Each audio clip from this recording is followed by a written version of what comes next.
The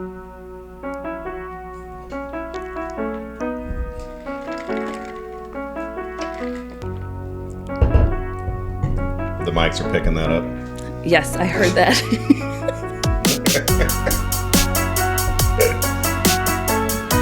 Well, hello, welcome to Real Estate for Real, the very first episode of 2025. Oh, we are? Yeah. Okay, I didn't know that. Yeah. Happy to be joined by Shelley Berendt. Shelley, Hello. thank you. You're very welcome. So I sent out an email to our entire office, and I said, I want to talk to everybody. I want to hear everybody's story. I want to talk about real estate with everybody. It's like a promotional thing. You put it out there to your clients too. And I got a few people nominating other agents, but I only got one to say, I think I maybe want to do it. It was a rare moment of bravery. And then about an hour after I sent it, I thought, oh, what Immediate did you regret. do? It's not that bad, but so we've been trying to, this was last year, so we've been trying to set a time. We emailed back and forth a little bit, but I finally got you to commit. Yes. He pulled me in the room. Yes. Now you said you wanted to listen to all the other ones before you came on.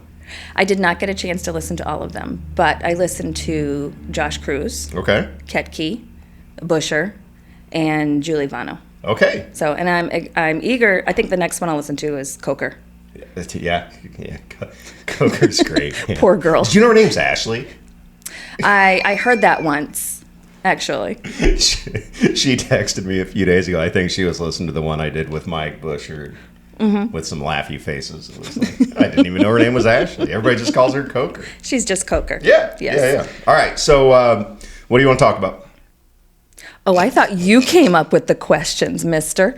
My stomach just dropped. I know. I did that on purpose, and I'm sorry. It's funny for me. We hung out a little bit last night. We did. It was fun. It was our company winter social. This is very cool. Oh, they did a fabulous job on that party last night. Are you not part of it? I thought when I talked to you, you said you were going to set up for it. So I am on the social committee, Okay. and I am telling you, that is a committee full of workhorses. So by they, you mean you. I mean everybody else in the room other than me, because I have had my hand in past parties, but this one I just couldn't get to. I mean, before we started, I was making phone calls for this closing that is supposed to happen tomorrow. Oh, yeah. And that's supposed to happen tomorrow? It's supposed to happen tomorrow. Okay, and we'll circle back. Keep talking about the party. So because I was drowning in all of these closing details, I was not able to set up. And then, so I thought, well, I'll just I'll help on the other side of it. Well, that didn't happen either, because my husband was ready to go, and your husband's awesome. We sat at the same table, my wife Amanda and I, and your husband Jeff. I loved meeting your wife. I'd never met her sweet, before. Right? She is. Yeah, she's awesome. She's like, I don't want to drag you down and get in your way. I feel like you'd be out talking. I was like, no, I just want to sit down. Yes. And that's it. I'm not trying to bounce around.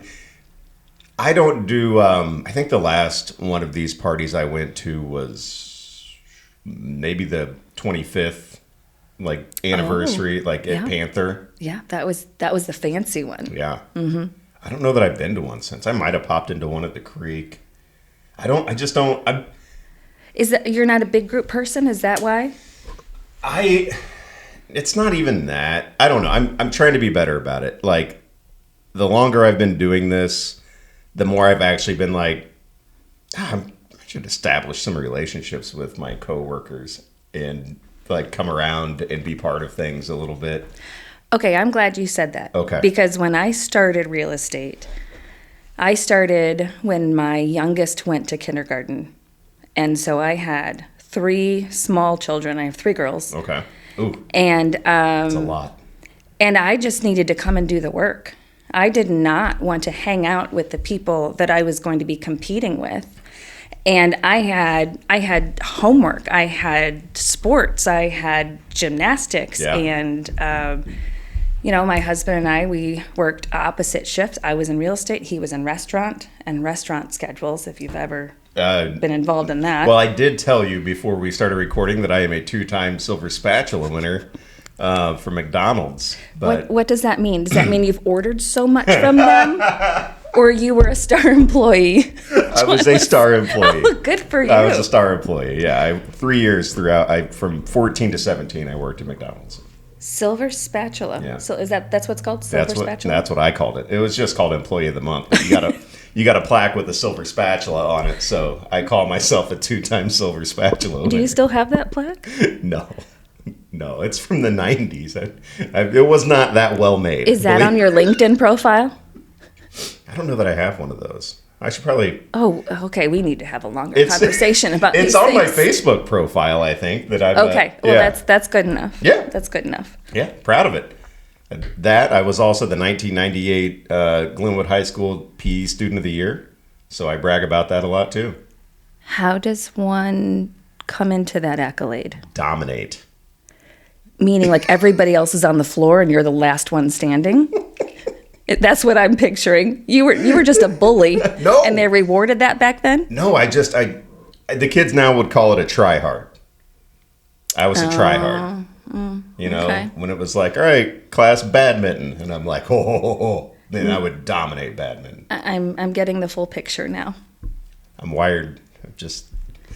I've calmed down in my older age. But when I was a teenager, I went hard. I wanted silver spatulas and I wanted PE Student of the Year awards. Okay. So whatever it was, whatever the goal, whatever the... Yes. Whatever it was, you were going full court press. I don't like how this has turned around on me. Let's get back. What were we doing? We were talking about you. You've got some kids? Oh, We already did the me episode. Keki interviewed me. I was I am uncomfortable. a master at turning the tables. Yeah. My husband will tell you so. Okay. Okay. All right. So, yes, young mom, busy mom, and doing real estate with small kids is really, really hard. You were pulled in a million different directions, and your mind is always scattered in all of these different areas. But I did not have the time to hang out with realtors, and I did not see the benefit of it either because I am working for my family. So when I'm not working, why do I want to be with work people? I want to be with my family.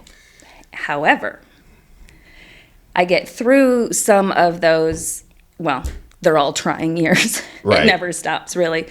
But just a little bit more seasoned in the business, and I started realizing that the realtors who, quotation marks, partied together, they would do deals together before anybody else even knew that there was a deal to be done. Yes.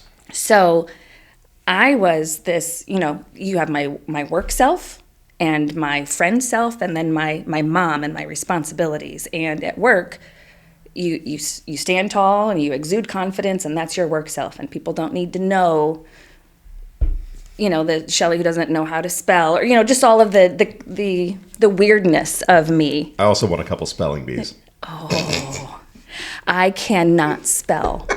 For all of you who get texts from me, clients, family members, realtors, I'm sorry. And actually what I do is I just voice text and then say, move. Oh, by the way, I'm voice texting, so if anything's weird, just not my ignore fault. it. Not my fault. Yeah. So I'm glad that because that, like, literally same with, because when I started, and now my kids are, we talked about this last night a little bit, they're 21, 18, 16. Mm-hmm. But when I started, it was 11 years ago. So you're not great at spelling, but maybe you can math a little bit. What's that like? I can math a little bit. 10, 7, 5. When I started. I math that I'm older than you. Yeah. That's all I got from that. Okay. But I'm not like young. I'm mid-40s. I'm not like a baby. I am now the average age of realtors. You're the average age of realtors? Mm-hmm. I mean, I know it's not a proper question to be like, how old are you? I did bait you, though. Yeah, you did. And so just so long as you put that out there, that you set me up for this. I did. And I will say it was a fair question from where I led you. Okay. So at the end of last year, I turned 50. Congratulations. Thank you. Did you do anything fun? my husband and I both were a month apart. And so we kind of spent the whole year gearing up to, yay, we're 50 and we're going to take this on. We're going to do something epic and cool. We got to that point of the year and our big birthdays were totally eclipsed by unforeseen circumstances that led us to kind of like cancel everything and just bear down and get through it. Sometimes. Yeah, life happens. Yeah. So we forewent our 50 trips and events, and so took a nap. We took many naps. We needed many naps. But then this, like, first week of January, we just, I was kind of lamenting, just pity party, feeling sorry for myself. Like, I didn't get to go to, my trip for my birthday. And so we're going to Cabo next week. There you go. Well, just the two of us. That's awesome. Oh, I'm so excited. Good for you. Yeah. Yeah, well, that's great. I'll be 45 this year, so we're not too far off. No, we're not too far off. We're not too far off. And it seems like we got into real estate like kind of at the same point in our lives, maybe a little bit, right? Mm-hmm. So like my kids were young and it was kind of the same thing where I saw, I had people that I was friendly with and I got along with, but I didn't really see the benefit of like people are a competition. Yes. It's such a weird business that we're in because our coworkers are people at the same office, same team. Direct competition. Direct competition. Weird. And if we do a deal together, we're on opposite sides. Yes. But working for the same goal. Working for the same goal from different perspectives. Yes. And, you mentioned in another of the podcasts that just because a realtor on the other end is a friend of yours does not mean that the deal's going to go great or does not ever mean that I don't negotiate any differently with my friends than I do with somebody that I don't know. No. But I feel like, and this is another thing I feel like I've learned too, like the importance of socializing and like actually letting people get to know you and not just, when you make an offer on something and that it's like that stuff can go smoother and forget about the in-house deals that, well, how come I didn't even, see that house at the market? Well, so-and-so are friends and they just put it together, which I feel is a huge disservice to your clients. I'll say that. But. Oh, I disagree. Really? Mm-hmm. Don't you think that it is in a seller's best interest to let their house hit the open market? It depends on what those sellers' goals are. If that seller needs to get out of that house as quickly as possible, if that seller doesn't want the world to know that they are selling or moving, right? In most cases, when we just want to get the highest dollar with the most exposure, yes. Right. But the argument that realtors will just throw out there that, well, that's not in the seller's best interest. Well, I'm sorry, you don't know what my seller's interests are. So in a general sense, right? Obviously, yes. It involves like everything communication. You talk to yours, and a lot of times the seller will be like, well, do you have anybody for it? Mm-hmm. And you'll be like, actually, yeah, I do. Mm-hmm. Sometimes I do. And even though that might be better for me, I'll say, but but we should really let this hit the market unless you just want to be done with this quick. But you might be leaving money on the table by just getting this together quick. And if that's what they want, fine, but I think it's our job to explain to them. I totally agree. They could definitely be leaving money on the table by not letting everyone see it. And if they're okay with that, yes, then fine. And I'll talk to my sellers and say, listen, you decide the strategy. I'm going to give you the pros and cons of either side of it. Pros and cons. Yeah. It was theme of the night last night. At the dinner table, it's pros and cons. It's what led you guys to the dinner table last night, right? Yes. Pros and cons. Again, make a list. I RSVP'd, and then at the last minute, and it's January. It is cold. Yes. I right now am in 2 layers of wool and have 2 more layers on the side just in case I get cold. So it is cold, and I'm wrapped up in layers, and it's time to get ready. And I just say, oh, Jeff, I don't think I want to go. And he's like, whatever you want. I said, no. You need to discuss this with me. So we had to go pros and cons. I feel like we do parallel. Like, we have these conversations all the time where we're getting ready to do something. I'll be like, I don't want to go. I don't have anything to wear. I don't want to go. And I'll say, okay, we'll stay home. Whoa. Hold on. Whoa. Yeah. That was fast. I mean, we can, I don't care. Let's negotiate. Yeah. You want to have the conversation. I do. Even if you don't care how it ends, I want the walkthrough. I want the journey of the decision. Here's the thing. We know how it ends. We're going. Yeah. Like, if you have plans to go, how many times have you had plans to go do something and then actually canceled 30 minutes before you were supposed to leave? Like, never. Right. You're going. Yes. You just have those last minute freakouts of maybe I'm not, maybe we shouldn't, but really you're going to go. And the whole time I knew that. In the way back of my mind, I'm like, it doesn't matter that you don't want to go. You said you're going to go. You need to go. You're going. You're on the committee. You're a partner. You're all of these reasons why I needed to go. So when you've been married a long time, your husband just goes, yeah, okay, fine. We won't. Because it's the same conversation we've had 100 times. And we always end up going. Well, the clincher was, if we don't go, you have to figure out what we're having for dinner. Oh. Like, okay, I'll go get ready then. That's the worst.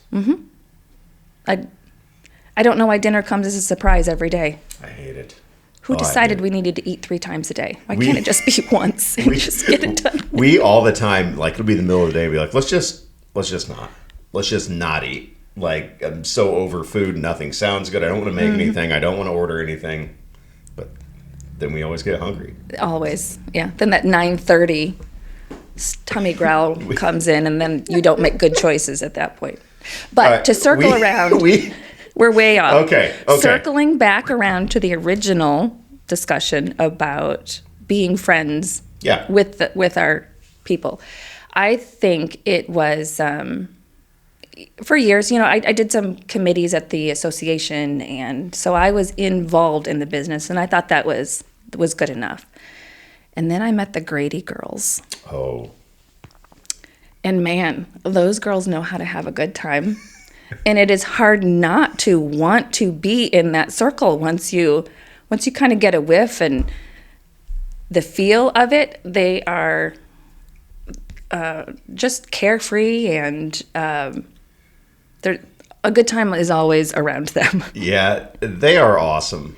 I've got a deal right now going with Cindy, who's great, and I think I need to reach out to Missy because I think she agreed to come on here. I heard her agree to it last night. So you're a witness. Witness. Okay, so I will. And we took off last time. My wife was like, "We should have hung out a little bit longer. You could have booked up like the next 8 podcasts." Yeah, probably so, but it was like 9:30. I was tired. I was ready to go lay down. I think I left before you did. Yeah? Okay. Yeah, it was about, maybe about the same. Yeah, we about ghosted. The same time. Yeah, me too. Like, if you're not within my path of getting out the door, then I'm not saying bye. I'm not going to go make the rounds. I'll be there another 45 minutes.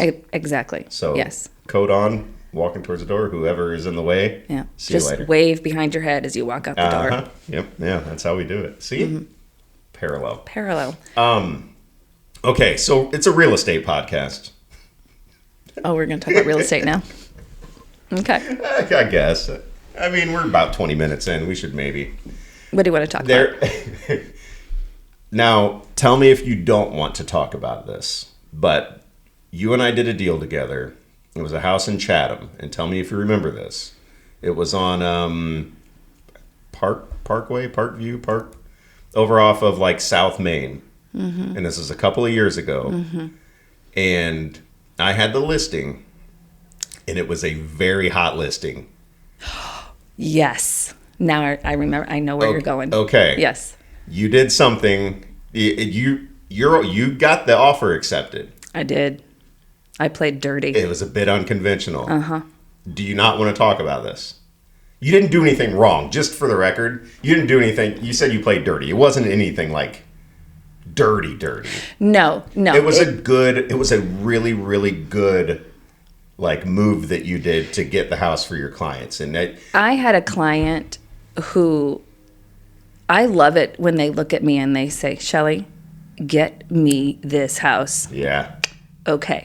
let's play. Yeah. Let's go. You did. It was awesome. Like, I was like, so many people were mad at me, just so you know. Yes. So many. You called me. I remember that phone conversation, and you said, okay, Shelley, I mean, this deal is really good, but I got to tell you how many people are going to be mad at me. And I said, Eric, I am kind of sorry, but just sign on the dotted line. I had to make 18 phone calls. Oh my gosh. And I don't do like mass text. I don't text, hey, sorry, you know. I had to call and be like, hey, listen. Because, and so that was the very last time that I put a listing out there on the front end and said, showings through the weekend, we'll view all offers Monday at 5. I quit doing that after that deal. Really? Yeah. Yeah. Now, because that's not how it always happens. Because nothing stops your seller from taking an offer. Correct. And shutting everything down. Which is what happened. Which is what happened. And even though I told my sellers, we've got a lot of other people coming through. I mean, it was a great offer, don't get me wrong, but the way that you structured it. So are you getting into details? If that's fine. It's up to you, because it was we're not still in that exact market. If we were there, I would say, let's keep this in our pockets here. But at this point, because it was a move, like, for instance, I've got a move when I attach escalation clauses to contracts that's got me a few, you know, but it's my trick. Not a lot of people do. And it's got me a few houses for my clients, and they thank me for it later. And so I don't like giving out my secrets necessarily, but also at the same time, the whole point of the podcast is talk about how the business works. We want to offer some value to keep them coming back. There you go. Right. And we should always be evolving and bettering ourselves and bringing up the people around us and bringing up the industry. That's kind of my thought. So it's like, okay, if I've learned something, then share it. Sure. So when I attach escalation clauses, I never land on a round number. Whatever number that my clients say, okay, this is my top dollar, we add 500, or we, you know, something like that, where, and I've gotten a few houses like, you actually beat the other offer by $500, so you got it. I've won escalation clauses by $150. Right. You never land on, everybody lands on a round number. Everybody meets in the middle and lands on a round number. Always. Man, you got to think outside the box a little bit. And so, do you remember what you did to get this house in Chatham? I know we had a really strong over asking, and we had an earnest money amount, and then I put a second earnest money amount that your sellers could keep if they accepted our offer and took it off the market. There it was. That was what did it right there. We gave them what they wanted, and then we gave them a shiny carrot. To just ignore everybody else. And at that point, the reason it worked so well, because it was more than they were already thinking they were going to get. But at that point, they had been out of their house for an entire day, forced out of their house for an entire day. Right. And the next 2 days, it was going to be more of the same. They had kids, you know, dogs. Listing a house is stressful. It is. And so they thought, okay, you know, do we go through this for the next couple days, you know, wrestling with life and kids and dogs, or do we just take this offer that's right here in front of us that is more than what we thought we were going to get anyway? And that's what they decided. Which goes back to your seller's best interests. Yeah, and I'm sure some people might have said to you, well, this isn't in your seller's best interests. Leave it on the market for 3 more days. They might get more. Which is true, which is what I told my sellers. But it didn't matter. It's what they wanted. Right. But it's all about that communication with your clients is the thing, right? A lot of times they will listen to us, and these are my favorite ones, who will listen to us because they're like, whatever you think. I mean, should we take this? Should we offer more? What should we do? You know, and it's that kind of trust that they should have, because if you're looking out for their best interest, then right. And so it's all about that communication, but I laid it out for them. Hey, we've got, you know, literally like 20 more showings lined up. It will probably get up bit up higher than this right here. But my offer put cash in their pocket. Yeah. Right. And it allowed them to just get back to life and be done with it. And there was value in that to them.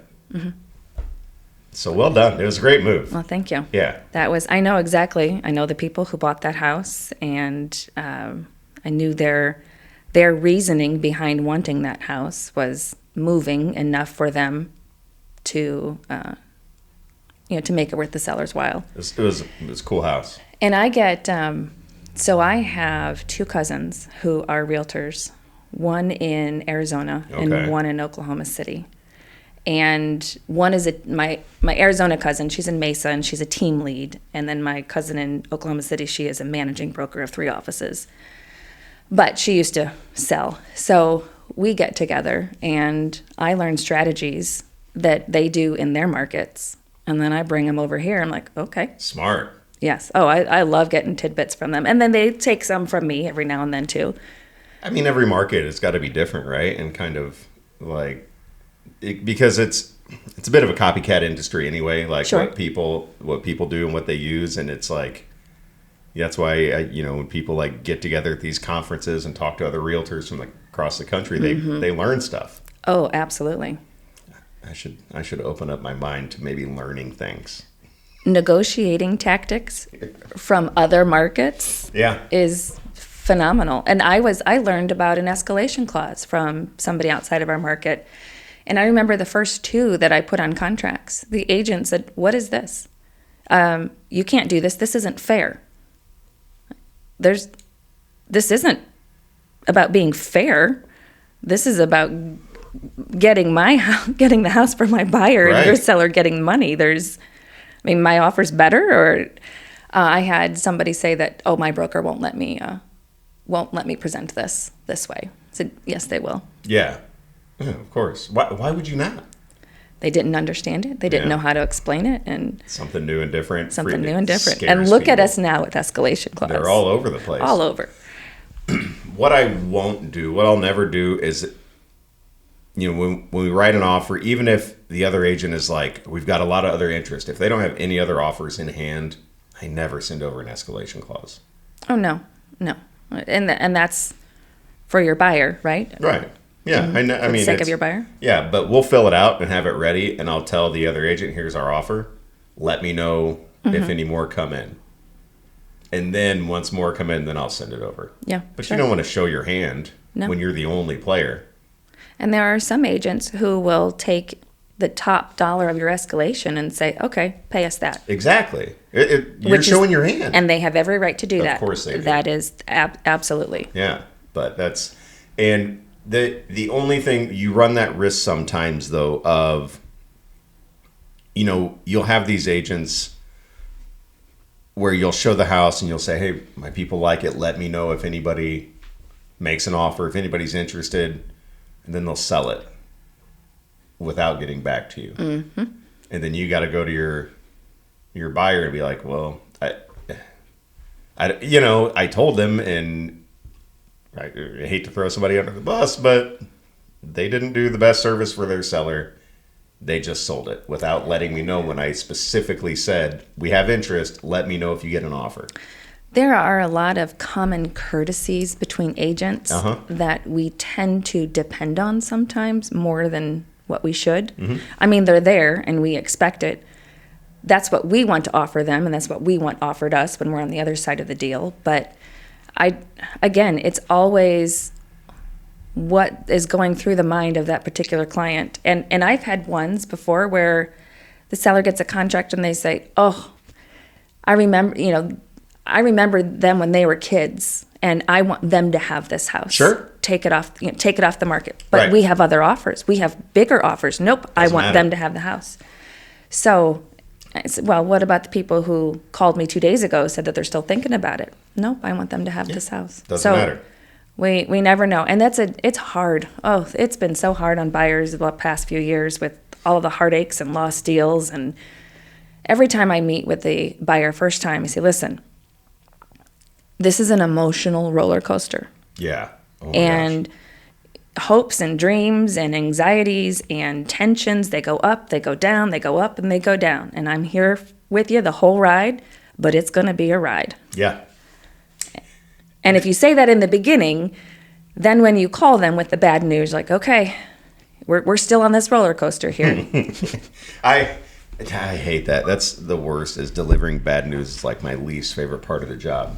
But in those instances, right, when that does happen, like if I have the listing and I have an agent say, my people are interested, let me know. Mm-hmm. And then an offer comes in and my seller just wants to take it. Like, I'll at least make that phone call. Yes. Right. And I'll be like, okay, sorry, I know your people are interested, but they got an offer they wanted to jump on. Just so I didn't forget about you. That's not what this was. Yes. I'm just doing what they told me to do. At least make that phone call. It's the courtesies that we should offer up to each other. Because that's still, if that's between you and I call you and say, my seller's taken this deal, and if I'm able to tell you why they took it, I mean, we have a lot of confidential issues that we're dealing with, but if I'm giving you something, that still allows you to be a hero to your buyers, saying, listen, this is going to go pending. This is why we couldn't have even competed with that. So we're just going to move on. Instead of them seeing it on Zillow and angry texting you, and then they're going through all of those emotions. Yes. Oh, I hate the angry texts. I hate the angry text. Here's what I have learned also with the business is I would get bad news and I would try to settle it in my own mind. Okay. And like, okay, well, how am I going to deliver this? And if it came in late at night, I didn't want to bother them. I didn't want them to lose sleep. So I'll call them in the morning. So you lose sleep yourself instead. So I am losing sleep. I am owning it. Yeah. And I'm telling you, this business will just drain you of your essence and eat you alive. That might be the title. And if you're of the studying episode. to get your license right now, just know it's extremely rewarding. But what I learned is this is my job. It's not my life. I'm not the one buying and selling here. These are not my dreams and my savings. It's theirs. So it does the deal the best, and it does my mind the best too. I get the news, and then like you'd said it before in another podcast, you don't always deliver it the way it's delivered to you because we're managing emotions. I am going to get that news to them as soon as I can. Yeah. Because they need to be able to deal with it. And I have removed myself out of the emotions of, I'm still empathetic, but I can't be in the pit with them and still serve them well. Yeah, and it's like that looming thing to that looming phone call that you know you have to make. Yes. And the longer you put it off, the heavier of a burden it kind of weighs on you. Mm-hmm. And so best to just get it over with. And like you said, it's not you. You're not, like, you don't want your clients to be going through these tough times, but at the same time, like, you're not being hit with the repair addendum with 16 items on it. You're not, like, we're just the ones who have to deliver the message and help people work through it, but it's not us. But we carry it. Yes. It will drain you of your essence, I think, as you said. It's such an emotional job because, like, when people are so happy and ecstatic about whatever part of the transaction that, buyer, seller, they're so, like, you share that with them. Absolutely. Like, the highs are really high. And that's the addictive part. Yes. And the lows are really low, and you feel all of it with your clients. And that makes it hard. I had no idea getting in that. None of us did. Yeah, that, you're going through the course and you're studying and you're going through the book and you're taking the little quizzes, and then at no point are they like how emotionally stable are you?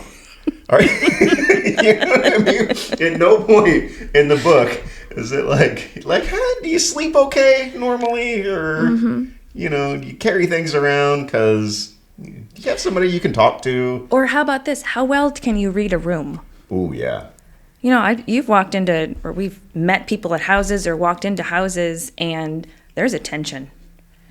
And, yes. There's some bickering back and forth, like in the undercurrents of the conversation.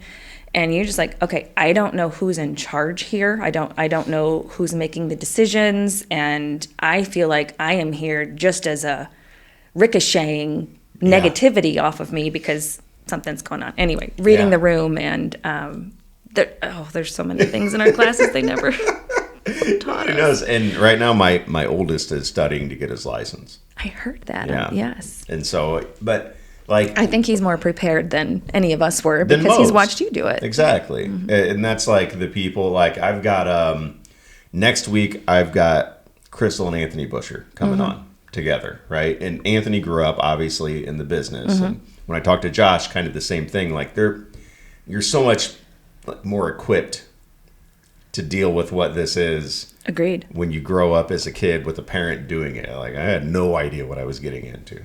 So, anyhow, I like it, thankfully. But I have a lot of nights where I don't sleep, like, at all. I'll be maybe an hour or two because I just have whatever's going on is just weighing on me so bad. And it's It's just not kinda is just what it is. nights. It's school programs. It's getting on a plane while you are texting furiously or making these communications, contracts, closings, and then you get on a plane and the whole plane ride, I'm worried about what's happening while I'm in the air and can't talk to anybody. Right. And usually when I'm on a plane ride, I'm getting away from talking to everybody. No. And when you had Josh on, you talked about vacation and you just work on vacation. Yeah. Got one coming up. That, yes. And you know what? That's I don't want that. I want freedom. Yeah. Freedom from the emotional ties and I think me being somewhat empathetic and professionally emotionally involved makes me good at what I do because I care about the people. However, that takes it takes a pound of flesh out of our own lives, which is why getting away is important to me. This is my 20th year of real estate. Okay. So yeah, a lot of milestones recently. Turned 50, married 30 years, 20 years in real estate. That's That's just awesome. It's just big. And I just being released from everybody else's worries and concerns for 2 days, 3 days. You come back, your cup is filled, you're ready to go out there and We take a family trip every year. My lineage, my ancestors come from like Tennessee, the mountains in Tennessee. So every year, my whole life, we've been going to hang out in like the Smoky Mountains on this big lake in Tennessee. okay. And while you're on this lake, Is that where the blue people come from? the what? The blue people? Weren't they hailing from the mountains of Tennessee? The blue people? No, you're looking at me, so Do I that's no. know what you're talking about? I feel like Okay. I should well, know, but maybe I it's don't not the know. Tennessee mountains. No, there's an actual historical record of blue people. Oh, It's a rare blood disorder, oh, and they're in one of the southern mountainous. They were really pushed up way in the mountains. I don't know that I have any of the blues in my lineage, but Okay. I'll take a look. Okay, take a look. And get back to us here on this podcast. But when we're on this lake, it's big mountains. Like, I've got no service. I can't be plugged in even if I want to. And when we get back to the house at night, then, And does it make you nervous out there? no, it's so nice. I'm telling you, it takes me 2 days. Yeah. Leaving the country in a 7-hour time difference. I've been to Scotland and Ireland, and for the first 2 days, I'm just managing things. And then by the third day, I'm like, oh, here I am, out Yeah. of country. When we talked last night, Jeff and I love going to Colorado. We love hiking. Well, it gets to be a certain elevation, and my service is gone.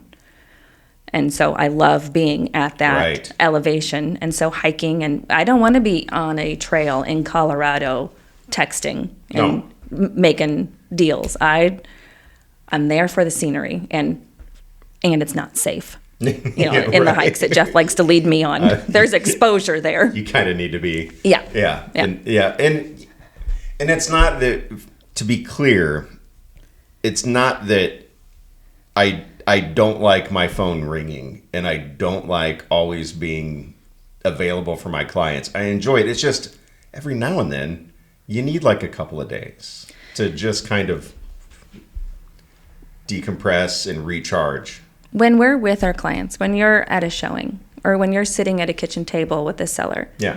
you're completely present with them, right? Oh, yeah. Even if you feel your watch going off, your phone going off, you are there to spend time with them and to give them your attention. I feel like every other industry and professional gets to do that on the weekends and holidays and be present with their family or with their book or with their children, grandchildren. So it seems like the only way we get to do that is if we say, sorry, I'm out of town, I'm out of country, Right. I have no service. But, and for emotionally and just to, everybody needs to be rejuvenated and revived at times, no matter what they're doing. Did you have a tough time when you got into real estate? Like you just mentioned, for our clients, we are totally present. Like if I go for a listing appointment, my phone will be in my pocket. I can feel it buzzing. I turn it down before I go in, so it's not going to ring or buzz or I can feel it in there, but I don't check it. I don't do anything. I'm right there and I'm with my clients.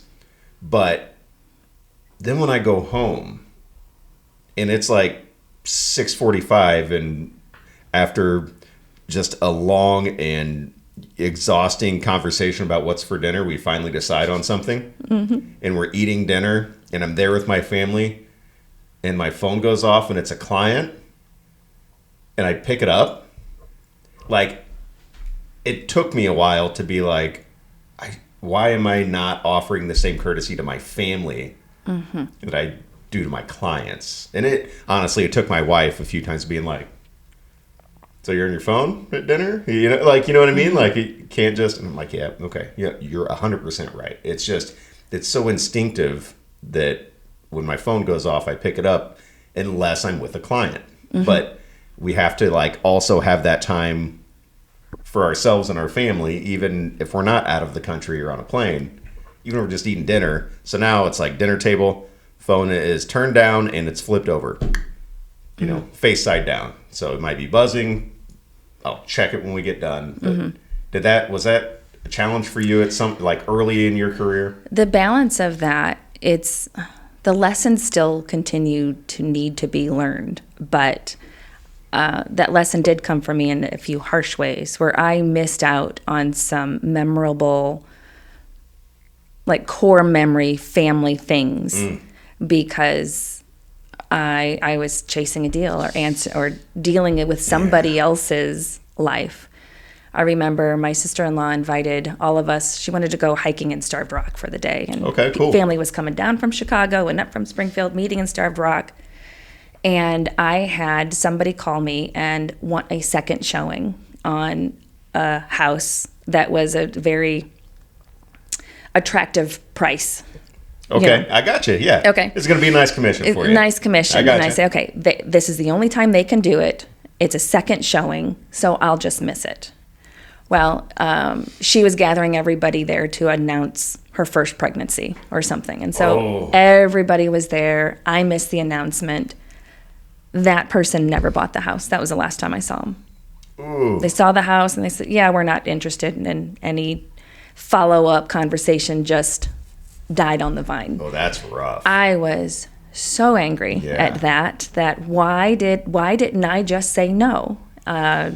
Because I was chasing the commission. I was working with the buyer and I told her, hey, I'm having a medical procedure done tomorrow morning, and so I'll be out for a day and a half.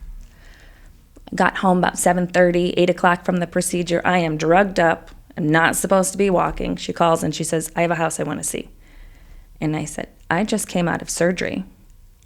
And she says, if you don't do it, I'll find another realtor who will. Yeah. I'm like, well, heck, at this point, I've had so much time and effort into her. Fine. So I said, Mom, can you drive me to my appointment? So my mom drives me over there, and I let her in the house. And I said, I'm just going to sit on the main floor while you look around. The whole family comes out, and they say, we don't like the neighborhood. So you didn't drive by the house before you dragged me out off my couch, souped up on meds. And so things like that just make me realize that, okay, no, sometimes I do get to come first. Right. Me meaning my family and my needs and things like that because I'm not going to be chasing a commission. I hear you. Well, that's So- easier to say in the summer than it is in the winter, though. Yes. Yes. My, like my wife, on the flip side of that, if it's a second showing on an expensive house, she'll be like, no, I don't care. Well, get out there. Go show it. Yes. Go. Get out of here. What are you doing? Yeah. Well, and like this month, my husband's like, why are you driving to Jacksonville and Lincoln, which is 45 minutes in opposite directions? And I always say, it's January. I can't say no. I don't say no in January. I say no in June, July, and August because, my pipeline is full. But when your pipeline is thin, You got to scrape the bottom of the barrel. Yeah. No, I know. It's this time of year. I've learned to be less stressed out because you can be like, oh man, I'm gonna have a terrible year. because you're starting from it's a blank spreadsheet. If you're a spreadsheet person. But after you do this long enough, and you're like, it'll pick up. It'll pick up. So Shelley, one thing, and I apologize because every single one of these, I've had somebody on and I've been like, so tell me your story. How did you get into this? And you and I just kind of hit the ground running, talking about stuff. So I do want to know, you've been 20 years in the business now, which is awesome. Congratulations. Thank you. It's a tough business to be in for a long time. Most people are out within 2 years? Over 80%, I believe, was what the NAR standard is right now in the first year. And then in the first 3 years, even more. Some ruckus out there. Keep it down. Can they hear this through our headphones? No, it's okay. So 20 years in the business, what got you into real estate to start with? Well, now I'm excited to hear it. Okay. You're already laughing. Yeah. So, okay. As I said before, my husband was in restaurant business, and neither one of us have college degrees. Same. Okay. Yeah. Cheers. Yeah. We were both in school. We were married. We had 2 babies, and he was getting promoted up into, and it was a matter of, do I take the promotion, or do I say no to the promotion to go to school to get a good job? Okay. I was like, well, here's the job. Go for the job, and we have babies. We need insurance, so work. So to kind of keep our little ones out of daycare, we were opposite schedules for 10 years. I waited tables, and he managed restaurants. Never at the same restaurant, though. Okay. And then I was getting tired of waiting on people. I was. So you got into real estate. Right. And get into real estate. So I started thinking that, okay, I need something different. I'm done doing this. I want something more. And here's my priority list. I don't want to wear a uniform. I don't want to fill out a resume. And I don't want to see the same people every day. And I don't want to be surrounded by other women. Okay. Because women can be catty. I am staying far away from that. Well, okay, that was my list. And so, what's that look like? What does that job look like? So that's what I was sort of putting out there a little bit. And okay. And that's my phone. I I'm thought sorry. we talked about this. Well, I put it on for an hour. Put it on silent for an hour.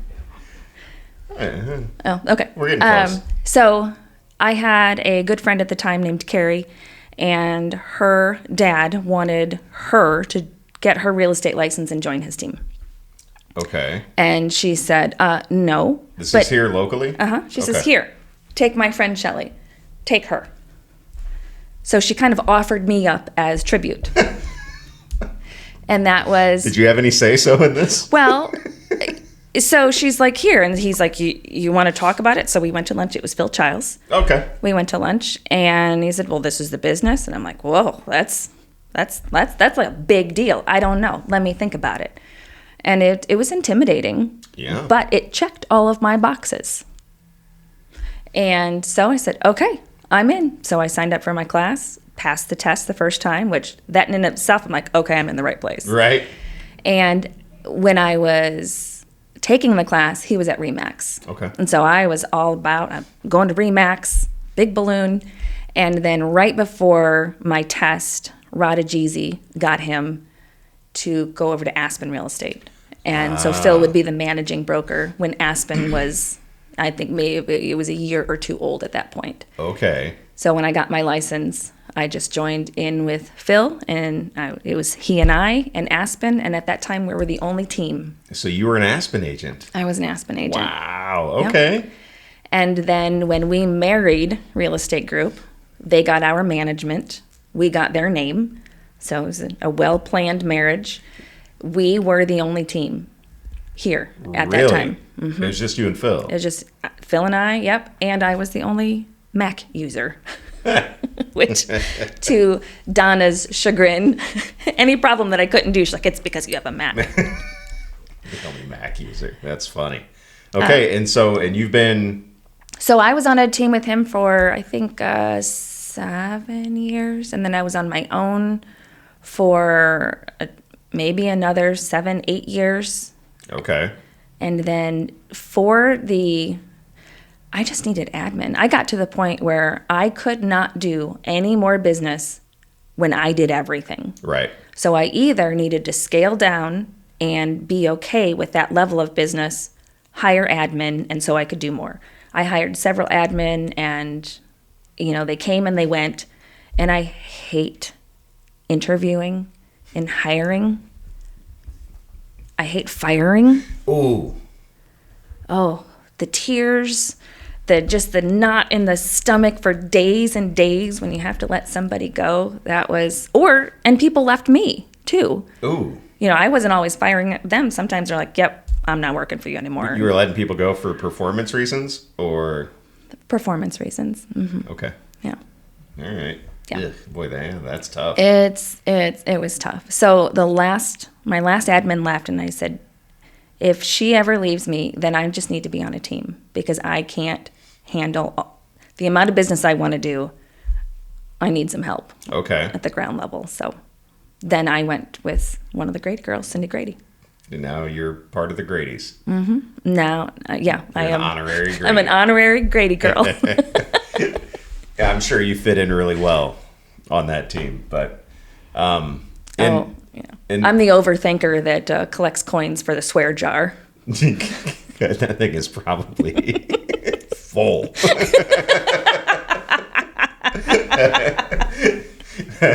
Yes, you too know the Grady girls. Yeah.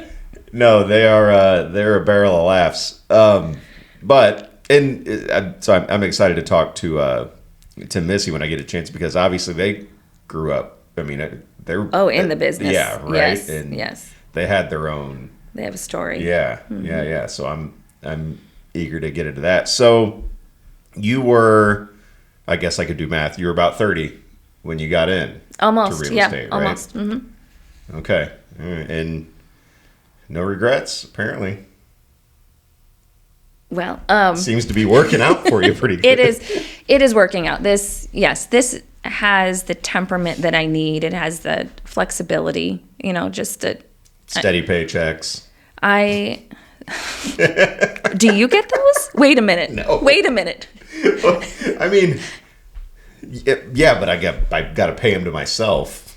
You pay them to yourself. Yeah. Well, I am glad, Jeff has a steady paycheck. He's commission based as well, but it's a different business. And what's he do now? So he works for Gordon Food Service. Okay. So he sells food to the restaurants instead of him being in the restaurant. I love GFS. The store, yes, yeah. That is. Have you been there since they've remodeled? Yes. It's nice inside. Why did they have to put a popcorn factory in there? Every time I go in there, I leave with a $9 bag of popcorn that I don't need, but it smells so good. I go to movies just to get the popcorn. Oh, I'm a big popcorn connoisseur. Do you have totally nothing to do with real estate? Do you have one of those silicone at-home poppers? No, I do not pop popcorn at home. I'm going to send you over a link for this. It'll change your whole life. It's okay. It's not quite movie theater, but it is the closest thing. You'll never do like a bag of microwave popcorn again. You never know where the value of this podcast is coming from, but there you go. Yeah, I'm going to send you over this stuff. I'm telling you, Okay. Total game changer. It's so good. All right, anyhow, popcorn. Yeah, but no, GFS, the best frozen chicken breasts come from GFS. And American cheese, a big block, like a 5-pound block of American cheese. Do you know about that? I am anti-American cheese. Why? I will send the burger back if it has American cheese. Please tell me why. I can't tell you. It's not that I'm against the ingredients. It's just the taste. I've never, ever liked American cheese. And I'll say this is one of my husband's very favorite things. And he had an open heart surgery last year, which is what eclipsed our 50th birthdays, was his open heart surgery. And one of the first things the doctor said, he's like, you got to change your diet.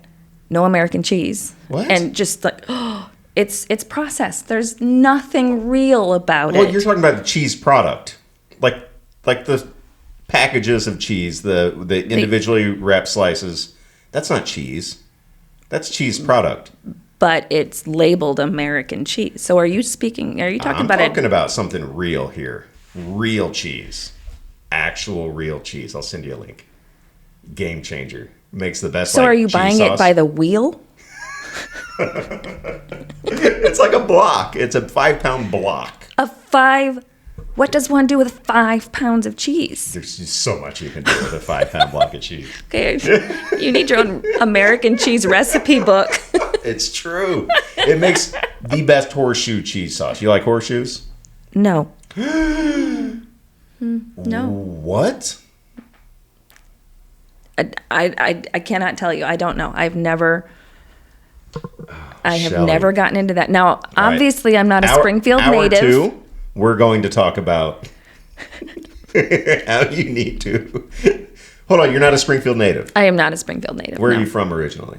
Northwest suburbs, Elgin, St. Charles Really? area. Mm-hmm. Jeff and I both. We went to high school together. Aw. Well. So how'd you end up here? Well, he was a student at Eastern University, and then we got married, and we were both there. And he was working at Jimmy John's and going up the ladder of Jimmy John's. He was manager of the year one year, won a Harley Davidson. What? Mm-hmm, which he never saw because I said no. Good. And he was a reckless. Caution is not in my husband's DNA. So I'm like, this is not good. So anyway, he and his managers were going to franchise Jimmy John's. And Springfield at that point did not have anything delivered except pizza. Yeah. So there was an emptiness. So we had the building, we had everything else. We were franchising Jimmy John's. Well, the deal went south in a lot of bad ways. And so since everything was already done, they just decided to make their own restaurant, and they opened Bread Stretchers. Oh, bread stretchers. I Yes. loved bread stretchers. Yes. Wow. We had the first one opened up right where, what's the restaurant on with the elk burgers? Oh, Westwood's Lodge. Yes. Yeah. Yes.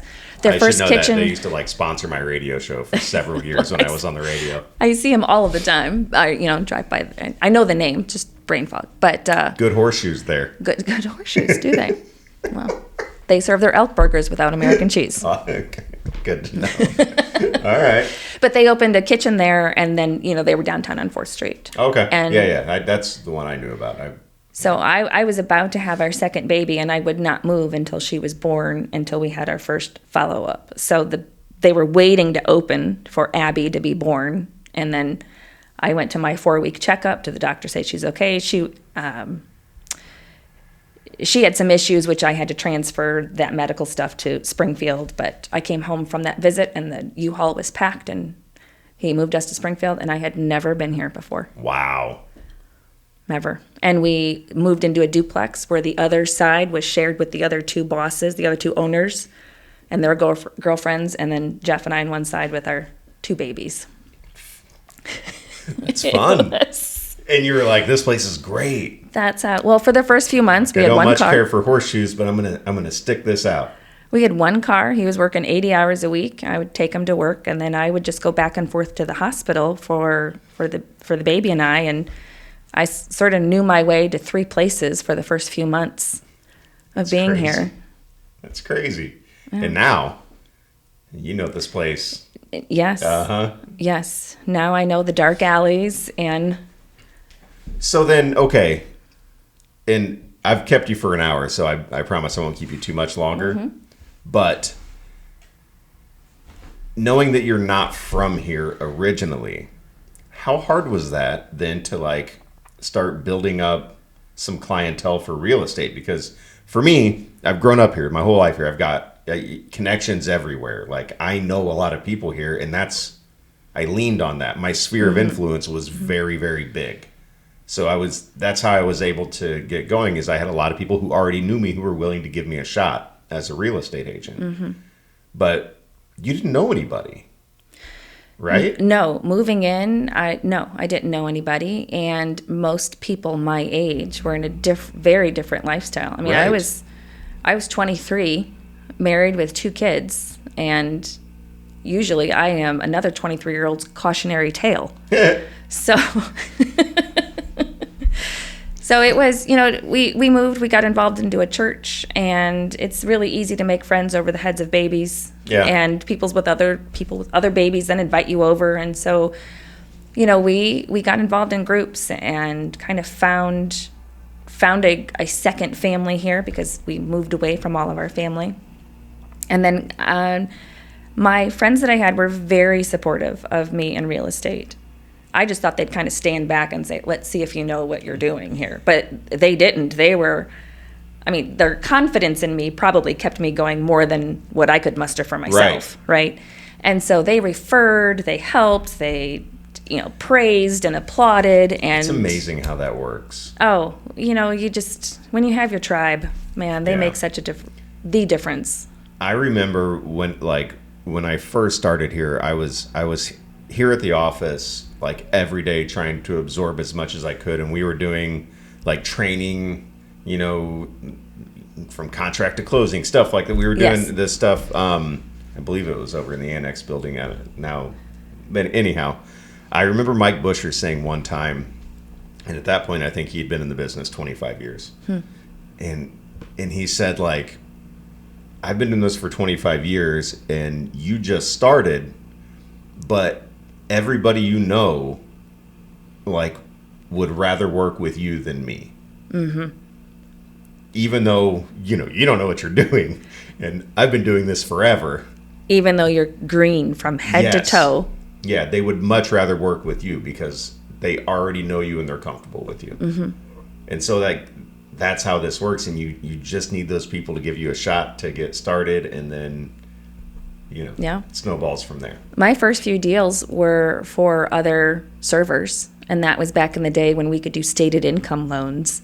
Stated income loans. Stated income loans. If you are a tip-based income, and not everything you make makes it to your tax returns, then the bank would say, okay, well, how much do you actually make? And they would use that information and go ahead and give you a loan. And that's how I got some of my servers into their houses. They don't, post 2008, we don't do those anymore. Yeah, there was a lot of things that went down before 2008 that thankfully are no longer happening. But all right, I'm sure you got stuff to do. We can.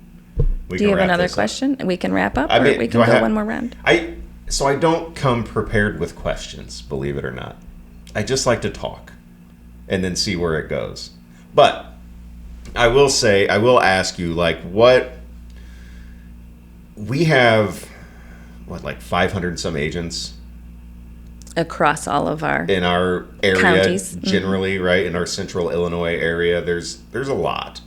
I thought we were like 260 or 300. Maybe that's just our office. Okay, that's just I'm our talking office. just real estate agents. Sure.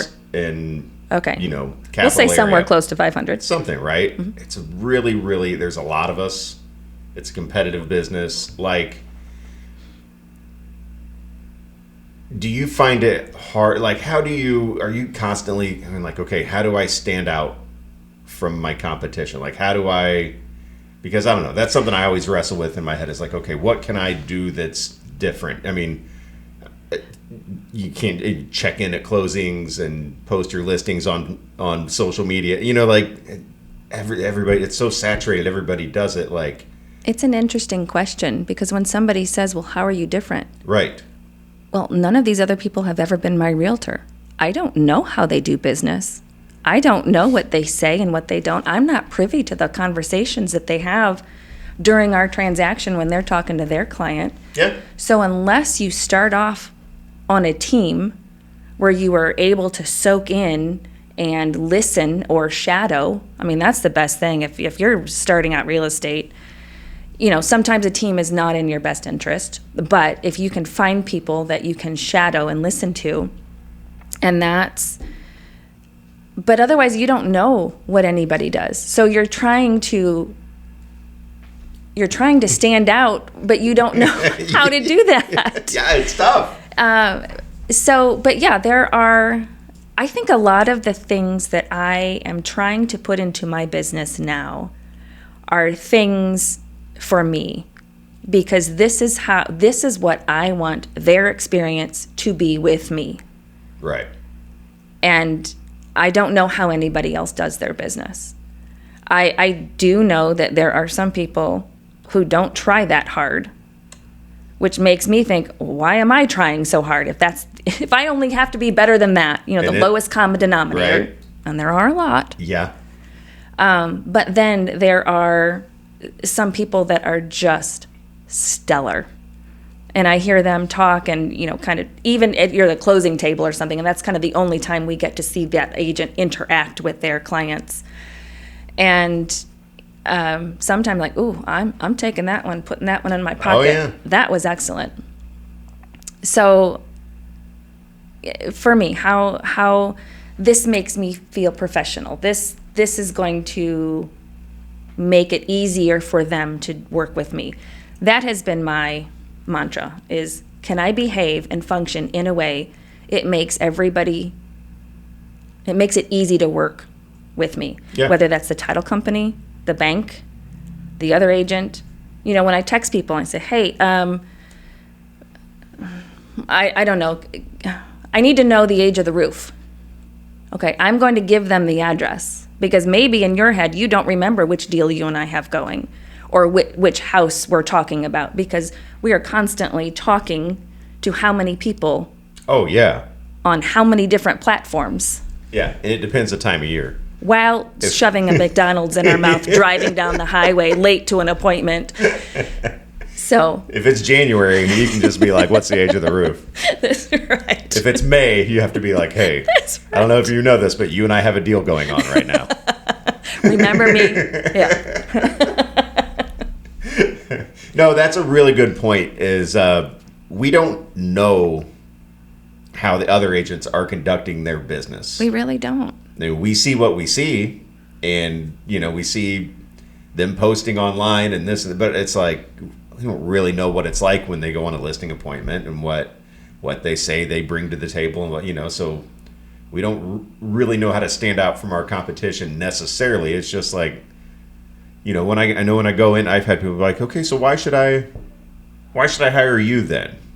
It's like, no, because I'm good at this. Because I want to. Yeah, right. Yeah, because you want to. Yeah, right. Like, whenever I've had the guts, and it hasn't been that many times, to ask somebody, why didn't you choose me? It's never because they had a better presentation. It was, I know them from this, and you know, they were my mother's realtor, or it's something a lot of times outside of my control. Yeah. Nobody's ever said, well, they had a better presentation than you did. Which I'm sure that has been the case, but right. That's, like I said, I don't ask everybody who doesn't choose me why they didn't. I just... Like, do you go over with, like, a presentation, like a whole big, you know... I used to. Yeah. I used to have one on the iPad that I would go through and show up, and I'd have all these scripts, you know, Buffini. I would going through Buffini and talking through the points that he tells us to talk through and how to say them. And then I realized that most listing appointments that I go on, they just want to know what they need to do to get ready for market. Yep. How long will it take them to sell the house, and what it will sell it for. Yeah. So the presentations are in the bottom of the drawer, all dusty, but I feel like it will not be very long. Those will be needed. To bring those back Again, out. bringing them back out. I've always, and I did those courses too when I started, and I'm not going to say anything bad about them. I think it's super helpful, and that guy obviously knows a lot of what he's talking about, and it's a lot of good info in there, but I never felt like it fit my personality. Sure. Like, I've always felt like when I go over to talk to somebody about listing their house, I just want to get to know them. And that's it. You know what? I want to get to know their story, who they are, why are they selling, what do they need, and then we kind of get into it. It's like I want to establish a personal connection first, so they see me as a person who wants to help them and not a salesperson. So it's that step one. Yeah. But then it's how we get to the step two is how, now that we have a rapport, how then can I prove to you that I know what I'm doing and I'm the professional? And so when I have to have a difficult conversation with you, you're going to trust me. Yes. And trust me, number one, that I'm the professional, I know what I'm doing, and I'm telling you what the market is saying if we're talking seller specific. Yes. But number two is trust me that I am not doing this deal for me. I am manipulating, or I am navigating there it is. through. Better word. Yes, manipulating is not the word I want to use. I'm navigating through the details that we have through this process so that you get what you want, right, which is what you hired me for, which is what I want for you too. Yeah. And trust me. Yeah, trust me. I've done my research. Trust me over all of the people that you've known for years, no matter what they tell you, should be happening. And well, everybody's got so many people in their ear. Well, yeah, my cousin said this, the lady down the road said that, and this and I always bring recent comps and sales, what's on the market, what is just sold, and we just flip through and say, listen, look at this house. Do you bring them in paper? Do you print them out? Yeah, I print them out with pictures and everything. Okay. And everything, so they can see, like, this is the inside. This is what it all looks like. It sat on the market this long. It went for this. Like, you got a nice house. It's nicer than this one, but not quite as nice as this one. It's right. It's a simple formula, really, if you just look at that, right? And so then you have to have the conversation. I always ask people this. All right, so like, there's two different kind of trains of thought. One, you wait for somebody to buy your house, or two, you sell your house. Mm-hmm. Because, a lot of times people want this, well, let's just list it up here and then we'll see. And we'll see what happens. Yes. I want to give myself some room to, you want to wait for somebody to buy your house. Mm-hmm. We can do that. We can wait. Maybe the right person will come along and the stars will align and they'll give you what you're asking. Or we can sell your house, which I think is why you called me. Mm-hmm. So let's sell it. Because realistically, looking at all this stuff, you need to be here, and then we're going to get the buyers in, and we're going to get you closer to what you want. And a lot of times, I feel like when I break it down like that for a seller, it makes more sense. Like, you're waiting for somebody to buy your house. Right. Like, I've got a guy who's one of my best friend's dad, and he's an old school guy. He's got his house on the market for sale by owner right now. Mm-hmm. Just waiting for. I went over. I can do this on my own. Yeah, I had a conversation. He told me what he was asking. I was like, where'd you get that number? He's like, right up here. I'm like, okay. He goes, I just thought maybe some rich grandpa would drive by and want to buy it for his grandkids or something. And I was yeah, and he's a great guy. I love him. I've known your him target for so long. audience is one. Yeah. Okay.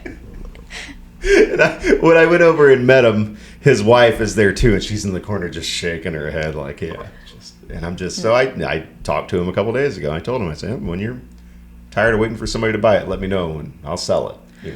Well, and he started laughing. Yeah, okay, all right, I got you. Once we get the price and we go on market, And in this day and age, they're generally selling pretty quickly. Yeah. But hearkening back to before, when it was months, weeks, months, sometimes even Used up to be to the a norm. year. Yeah. You take it off for 90 days, put it back on to, Oh, man. right? So then we're going back to our marketing and our constant communications. And hey, I've not forgotten about your house. We haven't had a showing in 3 weeks, but I'm still working. So it's having those conversations and them still believing that you're working for them. Yes. And then once they get under contract, and between contract and close, there's one of three things that can happen. Actually, 1, 2, or 3 things. Something can go wrong with the people, the property, or the process. Yeah. Right? Okay. Yeah. And we've had the deals where all 3 of them are difficult. And if it's the people, maybe it's the buyer, maybe it's the seller, maybe it's the agent. Right? Yeah. Yes. Maybe it's the agents who don't pick up their phone, who don't know, who are over emotional, who don't know what they're doing and therefore don't understand what needs to be done. All of those things. But we, the agents, can be just as destructive in a deal than anybody else. It could be the banker, the inspector, the appraiser, or the property is the problem. Needs a new septic line, right? You heard me dealing with one. I need a house painted in January. Anybody? By tomorrow? By tomorrow. I just need a quote. Anybody? You'd think the lender was, on the West Coast or something, that, hey, we're in Illinois. It's snow and it's cold, but no. So when we are navigating through the people, the process, and the property, we ask for them to trust us over and over and over again. Yeah. Yeah, and, hopefully at the end of it, they are happy that they did. Right. Right? Right. Well, when you both come out of the deal muddy, scraped, and bloody, and, you come out of that closing just a mess. And we did it. Yeah. Let's not talk for a while, okay? Hey, we're friends now, but we need some space from one another. Shelley, I got to let you get out of here. This is, I think, the longest running one ever. Yeah. And you got a deal that you got to work on so you can close tomorrow. Well, thanks for having me. Thank you for doing this. This was so much fun. I'm glad that after my month-long hiatus to enjoy family and holidays and stuff, that you were the person that came into that's this sweet. with me. I hope you have a good year. I hope you do too. Thank you. I think I will. I'm ready for it. That's what I'm saying. Yeah. So good luck with everything. And thank you again. And I'll have this up soon and you can share it. Will do. Tell all your friends. Tell both of them. Are you going to be like Coker's? I'm never listening to this. I will never listen to this. Are you serious? You should listen to it. You did good. I'll have my kids listen to it and they'll be truthful. See you later.